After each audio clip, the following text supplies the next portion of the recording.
I know how to say obrigado, and that's it. It's a great question. I would say that payments is probably one of the biggest areas for crypto.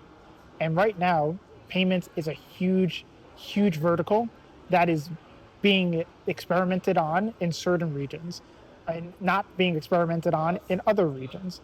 There's a genuine need and use case for proper stable coins, Bitcoin, payment use cases that exist here in El Salvador, here in Latin America, that don't simply exist in the United States, for example.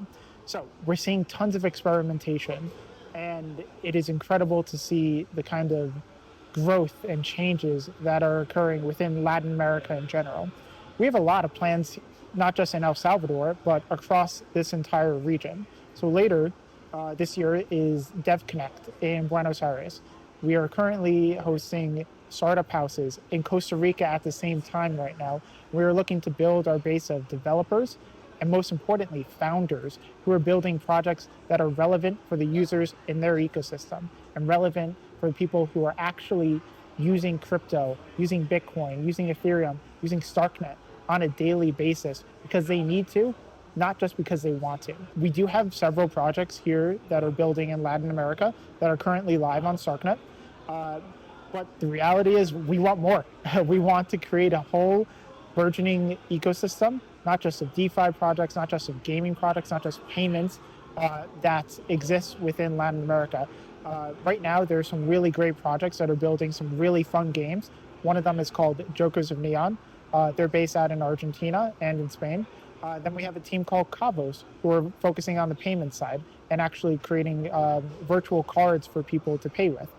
They're based out in Costa Rica. So it's a very big market for us. And we not only are looking to support the existing teams that are building on Starknet, we're also looking to bring in new projects into Starknet, and also looking to build out the community for people who aren't builders or aren't founders and just want to experience a nice culture and a nice vibe that you can get here on Starknet. I think that there's so much potential for Starknet, for this region, and I'm excited to meet the builders and learn from them firsthand what makes them tick and how they're actually building in this space. I come from the United States. I have a very different perspective on how crypto works. I came in here into the space in a very different manner than I think many other people have. And for that, it's great to actually be here on the ground, learning from people who use this stuff on a daily basis, not just because they want to, but because sometimes they actually need to.